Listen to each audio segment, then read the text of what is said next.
بسم اللہ الرحمن الرحیم. Dear students of second year civics, السلام علیکم. آپ کو میں چیپٹر نمبر 2 کے آئینی ارتقاء کے ٹاپک کے حوالے سے 1962 تک کا ارتقاء پڑھا چکی ہوں. 1956 کے آئین کی بھی خصوصیات پڑھا دی، 1962 کی بھی، اور بیچ میں ایک ٹاپک آتا ہے آپ کے سلیبس کو جس طرح چلایا جا رہا ہے، اس میں 1971 میں مشرقی پاکستان کی علیحدگی کی وجوہات، وہ تینوں دساتیر لگاتار پڑھانے کے بعد انشاءاللہ اس کو پڑھیں گے، یعنی 1973 کے آئین کے بعد. تو 1973 کے آئین کے بارے میں آپ کو کچھ بتانا چاہوں گی کہ 1970 میں منتخب شدہ قومی اسمبلی کو ملک کے لیے نیا آئین مرتب کرنا تھا، یعنی 1970 میں الیکشن ہوئے اور نئی اسمبلی منتخب ہوئی اور اس نے نیا آئین بنانا تھا. قومی اسمبلی نے اس مقصد کے لیے 17 اپریل کو الگ آئین ساز کمیٹی تشکیل دے دی. اس کمیٹی میں تمام سیاسی جماعتوں کے نمائندے شامل تھے. اس کے سربراہ ماہر قانون میاں محمود علی قصوری کو مقرر کیا گیا. ان کے استعفے کے بعد عبدالحفیظ پیرزادہ کو سربراہ بنایا گیا کمیٹی کا. اب اس کمیٹی نے آئین سازی کا کام 20 دسمبر 1972 تک کمپلیٹ کر لیا. اپوزیشن کے اعتراضات اور مخالفت کی بنا پر کئی مواقع پر مشکلات بھی آئیں. آخر کار تمام سیاسی جماعتوں کی متفقہ رائے سے قومی اسمبلی نے 10 اپریل 1973 کو اس مسودے کی منظوری دے دی. 12 اپریل 1973 کو صدر نے منظوری دے دی اور 14 اگست کے تاریخی دن کو 14 اگست 1973 کو نئے آئین کو نافذ کر دیا گیا.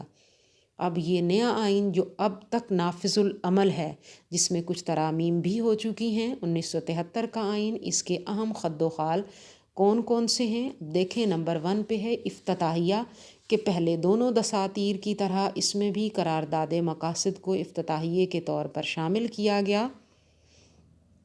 بعد میں یہ قرارداد آئین کا حصہ بنا دی گئی. اب اس قرارداد کے جو اہم نکات میں نے آپ کو تفصیل سے پڑھائے تھے وہ یہاں آپ لکھ سکتے ہیں. اس کے بعد نمبر 2 پہ دیکھیں تحریری آئین. سابقہ دساتیر کی طرح یہ آئین بھی تحریری تھا. یہ زیادہ ضخیم اور جامع ہے، جو 280 دفعات، 12 حصوں اور 6 گوشواروں پر مشتمل ہے. نمبر 3 پہ دیکھیں کہ یہ آئین استوار آئین ہے، یعنی لچکدار 56 کا تھا. اس کے بعد 62 کا آئین بھی استوار تھا اور یہ آئین بھی استوار ہے. اس کو ہم نیم استوار نوعیت کا آئین بھی کہہ سکتے ہیں. اس میں ترمیم کا طریقہ کار نہ زیادہ پیچیدہ ہے اور نہ ہی بہت زیادہ آسان ہے.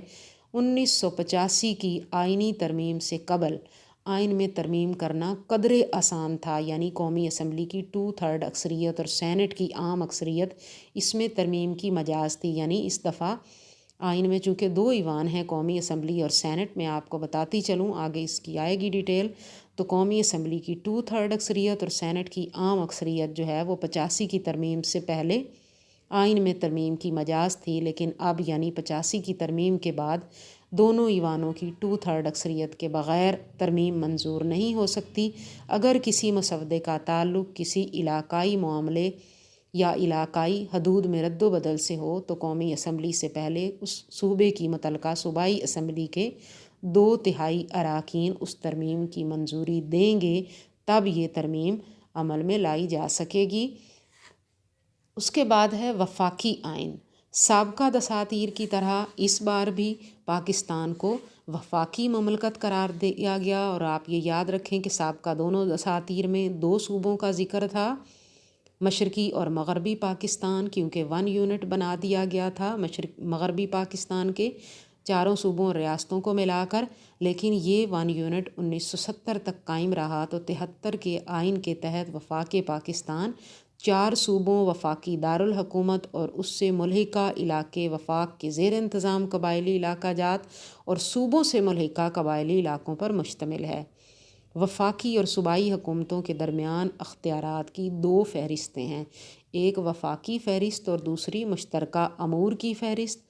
باقی ماندہ اختیارات صوبوں کو تفویض کیے گئے. اس کے بعد اگر آپ دیکھیں نمبر 5 پہ کہ پارلیمانی نظام، 73 کے آئین کے تحت ملک میں پارلیمانی نظام رائج کیا گیا. ملک کا سربراہ صدر اور حکومت کا سربراہ وزیر اعظم ہوگا. صدر کو پارلیمنٹ اور چاروں صوبائی اسمبلیاں منتخب کرتی ہیں، جبکہ وزیر اعظم کا انتخاب قومی اسمبلی کی اکثریت سے ہوتا ہے۔ قومی اسمبلی کی میعاد 5 سال رکھی گئی ہے۔ آئین کی 17ویں ترمیم کے ذریعے صدر اور وزیر اعظم کے اختیارات میں توازن پیدا کر دیا گیا، لیکن صدر کو فوقیت حاصل رہی۔ وزیر اعظم صدر مملکت کو قومی اسمبلی توڑنے کا مشورہ بھی دے سکتا ہے۔ اب یہ میں آپ کو بتا دوں کہ 73 کے آئین میں مختلف سٹیپس آئے جب صدر کو فوقیت میں نے آپ کو بتایا دے دی گئی، اور بارہا پارلیمانی نظام کی اصل صورتحال جو ہے وہ بحال کی گئی۔ تو یہ آج کل جو 73 کا آئین چل رہا ہے، اس میں آپ دیکھیں کہ وزیر اعظم کے پاس حقیقی اختیارات ہیں اور صدر محض رسمی سربراہ ہے، یعنی پارلیمانی نظام کی حقیقی صورتحال جو ہے وہ قائم کی گئی ہے، حقیقی شکل قائم کی گئی ہے، قائم کرنے کی کوشش کی گئی ہے۔ پھر ہے نمبر 6 پہ آئین کی بالادستی۔ ہمارے ملک میں 2 بار نافذ شدہ دساتیر منسوخ کیے جا چکے ہیں، اس لیے موجودہ آئین کو مستقل نوعیت کا آئین بنانے کی کوشش کی گئی کہ اگر کوئی شخص غیر آئینی طریقے سے اس موجودہ آئین کو توڑے گا یا توڑنے کی کوشش کرے گا تو اس پر سنگین غداری کے الزام میں مقدمہ چلایا جائے گا اور پارلیمنٹ اس کے لیے سزا تجویز کرے گی۔ اس کے بعد یہ 6 پوائنٹ میں نے واضح کر دیے 2 ایوانی مقننہ سے، انشاءاللہ نیکسٹ لیکچر میں ہم دیکھیں گے۔